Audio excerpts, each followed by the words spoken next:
Big boss season 12ರ ಕುರಿತಾಗಿ ಒಂದು big update ಲಭ್ಯವಾಗ್ತಾ ಇದೆ. ಶುರುವಾದಂಥ 10 ದಿನಕ್ಕೆ ಸ್ಟಾಪ್ ಆಗಿದೆ big boss season 12. Jollywood studio ಮಾಡಿದಂಥ ಎಡವಟ್ಟಿಗೆ ಈಗ ಕನ್ನಡದ ಪ್ರಖ್ಯಾತ ಶೋ ಬಿಗ್ ಬಾಸ್ ಬಂದ್ ಆಗಿದೆ. ಬಿಗ್ ಬಾಸ್ ಮನೆಯನ್ನ ಸೀಲ್ ಡೌನ್ ಮಾಡಲಾಗಿದೆ ಹಾಗೂ 17 ಸ್ಪರ್ಧಿಗಳು ಬಿಗ್ ಬಾಸ್ ಮನೆಯಿಂದ ಹೊರಗಡೆ ಬಂದಿದ್ದಾರೆ. ಈಗ ಬಿಗ್ ಬಾಸ್ ಕನ್ನಡ ಸೀಸನ್ 12ರ ಅರಮನೆ ಖಾಲಿ ಆಗಿದೆ. ಅರಮನೆಯ ಥೀಮ್ನಲ್ಲಿ ಈ ಸೀಸನ್ನ ಬಿಗ್ ಬಾಸ್ ಸೆಟ್ಟನ್ನು ಡಿಸೈನ್ ಮಾಡಲಾಗಿತ್ತು.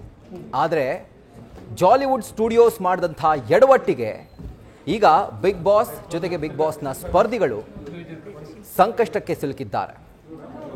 ಶೋ ಕೂಡ ಸ್ಥಗಿತವಾಗಿದೆ ಹಾಗೂ ಎಲ್ಲ 17 ಸ್ಪರ್ಧಿಗಳು ಬಿಗ್ ಬಾಸ್ ಮನೆಯಿಂದ ಹೊರಗಡೆ ಬಂದಿದ್ದಾರೆ. ದೃಶ್ಯಗಳಲ್ಲಿ ಗಮನಿಸ್ತಾ ಇದ್ದೀರಿ, ಎಲ್ಲ ಸ್ಪರ್ಧಿಗಳನ್ನ ಪ್ರತ್ಯೇಕ ವಾಹನದ ಮೂಲಕ ಬೇರೆ ಕಡೆಗೆ ಶಿಫ್ಟ್ ಮಾಡುವಂಥ ಪ್ರಕ್ರಿಯೆಯನ್ನು ಬಿಗ್ ಬಾಸ್ನ ಟೀಮ್ ಮಾಡ್ತಾ ಇದೆ. ಎಲ್ಲ ಸ್ಪರ್ಧಿಗಳು ಪ್ರತ್ಯೇಕ ಕಾರ್ನಲ್ಲಿ ಈಗ ಆ ಒಂದು ಸ್ಟುಡಿಯೋ ಆವರಣದಿಂದ ತೆರಳುತ್ತಾ ಇದ್ದಾರೆ.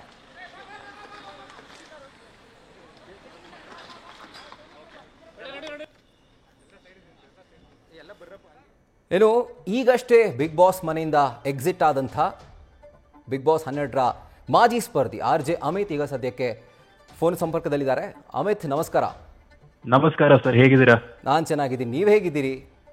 All good sir. ಸಿಕ್ಕಾಪಟ್ಟೆ ಶಾಕ್ ಆಯ್ತು ಈ ಒಂದು ಮಾಹಿತಿ ಕೇಳಿಸ್ಕೊಂಡು. ಹೌದು, ಸ್ಟಾರ್ಟ್ ಆದಂತಹ ಸಂದರ್ಭದಲ್ಲಿ ಅದ್ಧೂರಿ ಒಂದು ಸ್ಟಾರ್ಟ್ ಸಿಕ್ಕಿತ್ತು. ಬಟ್ ಈಗ ನೋಡಿದ್ರೆ 10 ದಿನಕ್ಕೆ ತರ ಶಟ್ ಡೌನ್ ಮೂಡ್ ಬಂದ್ಬಿಟ್ಟಿದೆಯಲ್ಲ. ಒಂದು ರೀತಿ ದೊಡ್ಡ ಶಾಕ್ ಇನ್ಫ್ಯಾಕ್ಟ್ ಸ್ಪರ್ಧಿಗಳಿಗೆ, ಮಾಜಿ ಸ್ಪರ್ಧಿಗಳಿಗೆ. ಇದು ಖಂಡಿತ ಸರ್, ಸಿಕ್ಕಾಪಟ್ಟೆ ಬೇಜಾರಾಗುವಂತಹ ಒಂದು ವಿಷಯ ನಮ್ಗಳಿಗೆ. ಯಾಕಂದ್ರೆ ಒಂದು ಶೋ ನಡೆಸಬೇಕು ಅಂದ್ರೆ, ಕರ್ನಾಟಕದ ನಂಬರ್ 1 ಶೋ ನಡೆಸಬೇಕು ಅಂದ್ರೆ ಈಸಿ ವಿಚಾರ ಅಲ್ಲ ಅದು. ಎಷ್ಟು ಜನ ಕಷ್ಟಪಟ್ಟಿರ್ತಾರೆ, ಎಷ್ಟು ಜನರ ಶ್ರಮ. ಅಲ್ಲಿ 18 ಜನ ಕಂಟೆಸ್ಟೆಂಟ್ಸ್ ಬಿಡಿ, ಆ ಕಡೆ ಸೆಟ್ ವರ್ಕ್ ಅಂತ ಬಂದಾಗ್ಲೂ ಅಷ್ಟೇ ಎಷ್ಟೋ ಜನ ಬಿಹೈಂಡ್ ದ ಸೀನ್ ಸಾವಿರಾರು ಜನ ಕೆಲಸ ಮಾಡ್ತಿರ್ತಾರೆ ಸರ್. ಆ ಕ್ಯಾಮ್ರಾ ಟೀಮ್ ಆಗಿರ್ಬೋದು, ಟೆಕ್ನಿಷಿಯನ್ಸ್ ಆಗಿರ್ಬೋದು, ಅಲ್ಲಿ ಡಿಸೈನರ್ಸ್ ಆಗಿರ್ಬೋದು, ಟಾಸ್ಕ್ ಮ್ಯಾನೇಜರ್, ಕ್ರಿಯೇಟಿವ್ ಟೀಮ್, ಒಂದು ದೊಡ್ಡ ತಂಡ ಇದೆ ಸರ್ ಇದಕ್ಕೋಸ್ಕರ. ಅವರೆಲ್ಲ ಪಾಪ ಅವ್ರ ಜೀವನ ಇದ್ರ ಮೇಲೆ ನಂಬ್ಕೊಂಡು ಅವ್ರು ನಡೆಸ್ತಾ ಇದ್ದಾರೆ ಈ ಒಂದು ಕಾರ್ಯಕ್ರಮ. ಎಲ್ಲೊಂದ್ ಕಡೆ ಅವ್ರಿಗೂ ತುಂಬಾ ದೊಡ್ಡ ಏಟು ಬೀಳುತ್ತೆ. ಎಲ್ಲದಕ್ಕಿಂತ ಜಾಸ್ತಿ ವೀಕ್ಷಕರಿಗೆ, ಜಗತ್ತಲ್ಲಿ ಎಲ್ಲಾ ಕಡೆ ಕೋಟ್ಯಾಂತರ ಜನ ಕನ್ನಡಿಗರು ಕೂತ್ಕೊಂಡು ನೋಡ್ತಾ ಇರುವಂತಹ ಒಂದು ಶೋ ಇದು. ನಂಬರ್ 1 ಶೋ ಅನ್ನೋದಕ್ಕೆ ಏನೋ ಒಂದು ಕಾರಣ ಇರುತ್ತೆ. ಸೊ ಅಂತ ಒಂದು ಶೋನ ಸಡನ್ ಆಗಿ ಹಿಂಗ್ ನಿಲ್ಸ್ಬಿಟ್ಟಾಗ ತುಂಬಾ ಬೇಜಾರಾಗುತ್ತೆ. ತುಂಬಾ ಜನರ ಒಂದು ಹೋಪ್ ಹೊಡೆದೋಗ್ಬಿಡಿದೆ ಇವತ್ತು ಅಂತ ಅಷ್ಟೇ. ಎಕ್ಸಾಕ್ಟ್ಲಿ, ಅಲ್ಲಿ ಒಳಗಡೆ ಇರುವಂತಹ ಪಾರ್ಟಿಸಿಪೆಂಟ್ಸ್ ಗಳ ಒಂದು ಮೈಂಡ್ ಸೆಟ್ ಅನ್ನ ಜಸ್ಟ್ ಇಮ್ಯಾಜಿನ್ ಮಾಡ್ಕೊಂಡ್ರೆ ಒಂದು ರೀತಿ ಬೇಜಾರಾಗುತ್ತೆ ಸರ್. ತುಂಬಾ ಕಷ್ಟ, ಎಷ್ಟೋ ಕಷ್ಟಪಟ್ಟು ಜೊತೆಗೆ ಕನ್ಸ್ಗಳನ್ನ ಕಟ್ಕೊಂಡು ಆ ಮನೆಗೆ ಎಂಟ್ರಿ ಕೊಟ್ಟಿರ್ತಾರೆ. ಬಟ್ ಈ ತರ ದಿಢೀರಾಗಿ ತರ ಶಾಕಿಂಗ್ ಸುದ್ದಿ ಅವ್ರಿಗೂ ಕೂಡ ತುಂಬಾ ಸರ್. ಅದೇನಂದ್ರೆ ಫಸ್ಟ್ ಆಫ್ ಆಲ್ ಅಲ್ಲಿ ಊಟ, ನಿದ್ದೆ ಎಲ್ಲ ಯಾರಿಗೆ ಏನ್ ಟೈಮು ಏನಾಗಿರುತ್ತೆ ಅಂತ ಏನು ಗೊತ್ತಾಗಲ್ಲ. ಹೌದು, ಅಂತ ಒಂದು ಸಮಯದಲ್ಲಿ ಅವ್ರು ಕುತ್ಕೊಂಡು ಅವ್ರ ಟಾಸ್ಕ್ ಅದು ಇದು ಅಂತ ಮುಖಕ್ಕೆ ಬಣ್ಣ ಹಚ್ಕೊಂಡು ಅದು ಇದು ಅಂತ ಟಾಸ್ಕ್ ಪ್ರಕಾರ ಏನೋ ಆಟ ಆಡ್ತಾ ಇರ್ತಾರೆ. ಒಂದು ಮೈಂಡ್ ಗೇಮ್ ಇರುತ್ತೆ ಅಲ್ಲಿ, ಈ ರೀತಿ ಆಡ್ಬೇಕು ಸ್ಟ್ರಾಟಜಿ ಅಂತ. ಅದು ಸಡನ್ ಆಗಿ ಹೊಡೆದಾಕ್ದಾಗ ತುಂಬಾ ಕಷ್ಟ ಆಗ್ಬಿಡುತ್ತೆ. ಅವ್ರು ವಾಪಸ್ ಬಂದು ತಿರ್ಗಾ ಫ್ರೆಶ್ ಆಗಿ ಶುರು ಮಾಡೋದು ತುಂಬಾ ಕಷ್ಟ ಆಗ್ಬಿಡುತ್ತೆ ಸರ್. ಸೊ ಅದಕ್ಕೆ ಪಾಪ ಆ ಶೋ ಅವ್ರು ಚೆನ್ನಾಗಿ ಆಡಿಲ್ಲ ಅಂದ್ರೆ ಶೋ ನಡೆಯಲ್ಲ. ಎಷ್ಟೋ ಜನ ವೀಕ್ಷಕರಿಗೆ ಬೇಜಾರಾಗ್ಬಿಡುತ್ತೆ. ಅವ್ರ ಒಂದು ಮೈಂಡ್ ಸೆಟ್ ಎಲ್ಲ ಹೊಡೆದಾಕ್ಬಿಡುತ್ತೆ. ಅಂಡ್ ತುಂಬಾ ಜನರನ್ನ ಟ್ರಿಗರ್ ಮಾಡ್ತಾ ಇದೆ ಈಗ ಸದ್ಯಕ್ಕೆ ಈ ಒಂದು show. I am just hoping ಅತಿ ಶೀಘ್ರದಲ್ಲೇ ಇದೆಲ್ಲ ಮುಗಿಸ್ಕೊಂಡು ವಾಪಸ್ ಅದೇ ಸೆಟ್ ಕರ್ಕೊಂಡ್ ಬರ್ಬೇಕು ಅಂತ. ಬಿಕಾಸ್ ಬೇರೆ ಯಾವುದೇ ಸೆಟ್ಗೂ ಹೋಗಕ್ಕಾಗಲ್ಲ. ಅದು ಆ ಸೆಟ್ ಕಟ್ಸಕ್ಕೆ ಒಂದು 6-7 ತಿಂಗಳು ಬೇಕಾಗಿರುತ್ತೆ. ಅಂಡ್ ಸಡನ್ ಆಗಿ ಹಿಂಗ್ ಆಚೆ ಕರ್ಕೊಂಡ್ ಬಂದಾಗ್ಲೂ ಇಮ್ಯಾಜಿನ್ ಮಾಡಿ, ಕಂಟೆಸ್ಟೆಂಟ್ಸ್ಗೆ ಈಗ ನನ್ನನ್ನ ಎಲಿಮಿನೇಟ್ ಮಾಡಿದಾಗ್ಲೂ ಕೂಡ ನಾನು ಒಂದು ವಾರ ಇದ್ದೆ ಸರ್ ಅಲ್ಲಿ. ಅದು ಮುಗಿಸ್ಕೊಂಡು ಆಚೆ ಬರ್ತಾ ಇರ್ಬೇಕಾದ್ರೆ ನನ್ನ ಒಂದು ಮೈಂಡ್ ಸ್ಪೇಸ್ ಎಷ್ಟು ಚೇಂಜ್ ಆಗ್ಬಿಡುತ್ತೆ ಗೊತ್ತಾ. ಅಯ್ಯೋ, ಇಲ್ಲಿಂದ ಬಂದಿದ್ದೀನಿ, ಈಗ ರಿಯಲ್ ಲೈಫು ಈ ತರ ಆಗುತ್ತೆ, ಆ ತರ ಆಗುತ್ತೆ ಅಂತ ಆ ತರದ ಒಂದು ಯೋಚನೆ, ಮೆಂಟಲಿ ತುಂಬಾ ಹೆವಿ ಫೀಲಿಂಗ್ ಇರುತ್ತೆ. ಆ ರೀತಿ ಪಾಪ ಇವರು ಆಕ್ಟಿವ್ ಆಗಿ ಆಟ ಆಡ್ತಾ ಇದ್ದಂತ ಕಂಟೆಸ್ಟೆಂಟ್ಸ್. ಎಲಿಮಿನೇಷನ್ ಅಲ್ಲ ಇದು. ಸಡನ್ ಆಗಿ ಹಿಂಗೆ ಪೊಲೀಸ್ ಅವರೆಲ್ಲ ನುಗ್ಬಿಟ್ಟು ಹಿಂಗೆಲ್ಲ ಮುಚ್ಚಿಸ್ಬಿಟ್ಟು ಆಚೆ ಎಳ್ಕೊಂಡ್ ಬಂದಾಗ ಪಾಪ ತುಂಬಾ ನೋವಾಗಿರುತ್ತೆ ಅವ್ರಿಗೆ. ತುಂಬಾ ಒಂದು ಮೈಂಡ್ ಸೆಟ್ ಬದಲಾವಣೆ ಆಗಿರುತ್ತೆ. ಅದೇನು I can't imagine what they will be going through. ಸದ್ಯಕ್ಕೆ ತುಂಬಾ ಬೇಜಾರಾಗುವಂತ. ಖಂಡಿತ, ಯಾಕೆಂದ್ರೆ ಯಾರೇ ಆಗಿದ್ರು ಒಂದು ಎಂಡ್ ಅಂತ ಇದ್ದಿದ್ರೆ ಬಹುಶಃ ಎಲಿಮಿನೇಟ್ ಆಗಿದ್ದಿದ್ರೆ ಆಯ್ತು, ನಮ್ ಜರ್ನಿ ಮುಗೀತು ಅಂತ ಅನ್ಕೊಂಡು ವಾಪಸ್ ಬರ್ಬೋದಾಗಿತ್ತು. ಬಟ್ ಈಗ ಅವ್ರಿಗೆ ಒಂದ್ ರೀತಿ ಡಿಲೆಮಾ, ಮತ್ತೆ ಕಂಟಿನ್ಯೂ ಆಗುತ್ತಾ ಇಲ್ವಾ, ಒಂಥರ ಕನ್ಫ್ಯೂಷನ್ ಅವ್ರಿಗೆ. ತುಂಬಾ ಕನ್ಫ್ಯೂಷನ್ ಸರ್. ಪಾಪ ಅವ್ರಿಗೆ ಅಪ್ಡೇಟೇ ಸಿಗಲ್ಲ ನೆಕ್ಸ್ಟ್ ಏನಾಗುತ್ತೆ ಅಂತ. ಅದು ಎಷ್ಟು ದಿನ ಈ ರೀತಿ ಇರುತ್ತೋ ಅಥವಾ ನಾಳೆನೇ ಆಗುತ್ತೋ ನಾಳಿದ್ದು ಆಗುತ್ತೋ ಗೊತ್ತಾಗಲ್ಲ ಅವ್ರಿಗೆ. ಪಾಪ ಈಗ ಕರ್ಕೊಂಡು ಹೋಗ್ಬಿಟ್ಟು ಒಂದು ಹೋಟೆಲ್ ರೂಮಲ್ಲಿ ಕೂಡ್ಸಿರ್ತಾರೆ ಅವ್ರನ್ನ, ಅಥವಾ ಯಾವ್ದೋ ಒಂದು ಸ್ಟುಡಿಯೋನಲ್ಲಿ ಕೂಡ್ಸಿರ್ತಾರೆ. ಕೂಡ್ಸಿದ್ರು ಪಾಪ ಅವ್ರ ಆಟವನ್ನ ಆಡ್ಬೇಕು. ಅವರು ಏನ್ ಮಾಡೋದು ಅಂತ ಗೊತ್ತಾಗಲ್ಲ ಅವ್ರಿಗೆ. ಮೈಂಡ್ ಸ್ಪೇಸ್ ಅನ್ನೋದು ತುಂಬಾ ಕಳ್ಕೊಂಡ್ಬಿಟ್ಟಿರ್ತಾರೆ ಆಗ್ಲೇ. ತುಂಬಾ ಟ್ರಾಮಾ ಇರುತ್ತೆ ಸರ್ ಅದು ತಲೆನಲ್ಲಿ. ನಾವೆಲ್ಲ ಮನುಷ್ಯರಲ್ವಾ ಎಂಡ್ ಆಫ್ ದ ಡೇ. ಅದು ತುಂಬಾ ಅದನ್ನ ಹೊಡೆದಾಕಿದ್ರೆ ಆ ಟ್ರಾಮಾ ಇನ್ನೂ ಡಬಲ್ ಆಗುತ್ತೆ ಅಂತ. ಅಯ್ಯೋ ಚೆನ್ನಾಗ್ ಆಡ್ತಿದ್ನಲ್ಲ, ಅಯ್ಯೋ ಹಿಂಗ್ ನಿಲ್ಸ್ಬಿಟ್ರಲ್ಲ, ಇದು ಏನ್ ಮಾಡೋದು, ಅಯ್ಯೋ ನಾನು ಫೈನಲಿಸ್ಟ್ ಆಗಿದ್ದೀನಲ್ಲ, ನಾನು ಇದ್ ಮಾಡಿದ್ದೀನಲ್ಲ, ನಿಲ್ಸ್ಬಿಟ್ರೆ ನಾನು ಎಲ್ಲಿ ಹೋಗೋದು ನೆಕ್ಸ್ಟ್, ನಿಂತೋಗ್ಬಿಡುತ್ತಲ್ಲ ನನ್ನ ಜೀವನ ಅಂತ ಆ ರೀತಿ ಯೋಚನೆಗಳೆಲ್ಲ ಬಂದ್ಬಿಡುತ್ತೆ. ಆ ಯೋಚನೆಗಳೆಲ್ಲ ತಗೊಂಡು ತಿರ್ಗಾ ವಾಪಸ್ ಶೋಗ್ ಬಂದಾಗ ತುಂಬಾ ಪರಿಣಾಮ ಬೀರುತ್ತೆ ಸರ್ ಅದು ಪಾಪ. ಎಕ್ಸಾಕ್ಟ್ಲಿ ಅಮಿತ್, ನನ್ನ ನೆಕ್ಸ್ಟ್ ಕ್ವೆಶನ್ ಕೂಡ ಅದೇ ಇತ್ತು. ಅಂದ್ರೆ ಈಗ ಒಂದು ಫ್ಲೋಲ್ ಹೋಗ್ತಾ ಇರುತ್ತೆ, ಪ್ರತಿಯೊಬ್ರು ಕೂಡ ಅವ್ರದೇ ಆದಂತಹ ಒಂದು ಗೇಮ್ ಪ್ಲಾನ್ ಅನ್ನ ಇಟ್ಕೊಂಡಿರ್ತಾರೆ. ಅಂಡ್ ಆ ಗೇಮ್ ಪ್ಲಾನ್ ಪ್ರಕಾರನೇ ಒಂದು ಫ್ಲೋಲ್ ಹೋಗ್ತಾ ಇರ್ತಾರೆ ಇಂಡಿವಿಜುವಲ್ ಆಗಿ ಮಾತಾಡೋ ಹಾಗಿದ್ರೆ.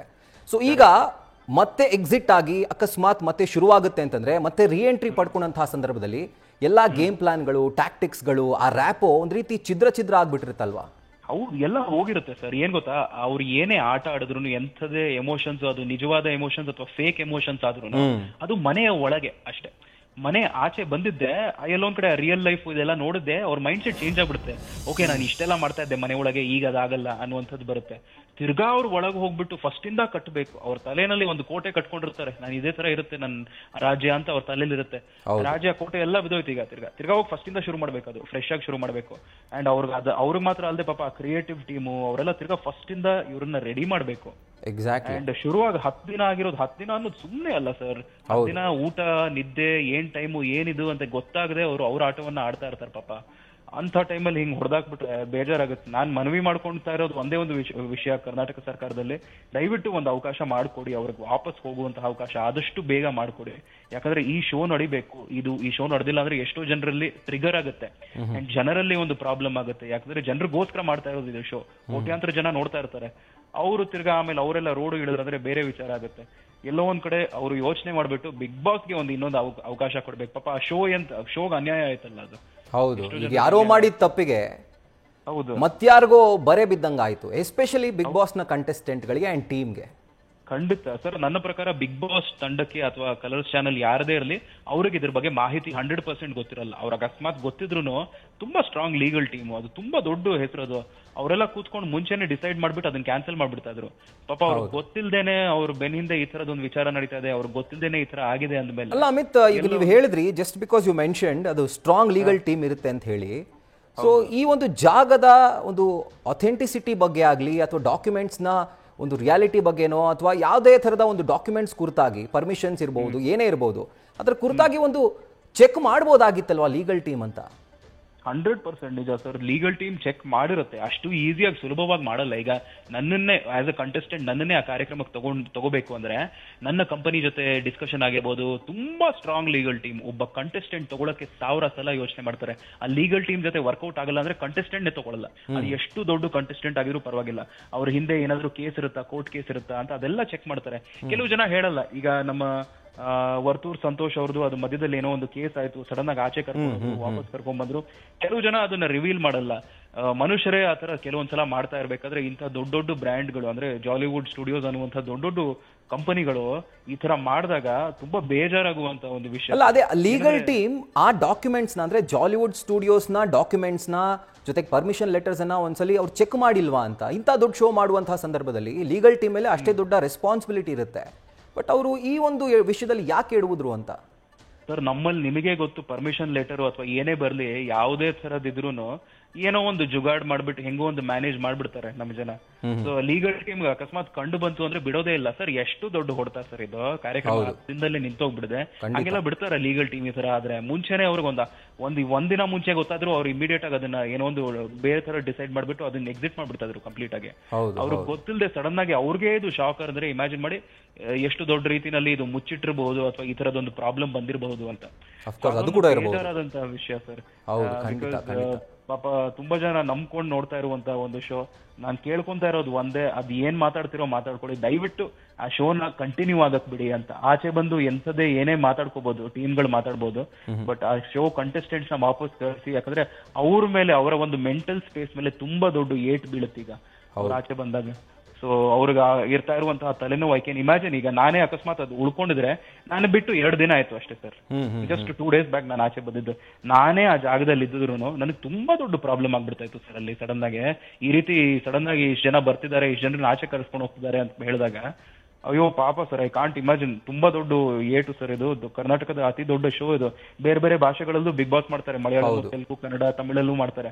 ಬಟ್ ಈ ರೀತಿ ಫಸ್ಟ್ ಟೈಮ್ ನಮ್ಮ ಕನ್ನಡ ಬಿಗ್ ಬಾಸ್ ಆಗಿದ್ದು ತುಂಬಾ ಬೇಜಾರಾಗುತ್ತೆ ಸರ್ ನಂಗೆ. ಖಂಡಿತ ತುಂಬಾ ಬೇಜಾರಾಗುವಂತ ವಿಷಯ. ಹೋಪ್ಫುಲಿ ಅಮಿತ್ ಶೋ ಮತ್ತೆ ರೀಸ್ಟಾರ್ಟ್ ಆಗಲಿ ಅಂತ ನಾವು ಕೂಡ ಕೇಳ್ಕೊಳ್ತೀವಿ. And thank you so much Amit ನಮ್ಮ ಜೊತೆ ಮಾತಾಡಿದ್ದಕ್ಕೆ. ನ್ಯೂಸ್ ಫಸ್ಟ್ ನಿರ್ಭೀತಿಯಿಂದ ನಿಮ್ಮ ಪರವಾಗಿ.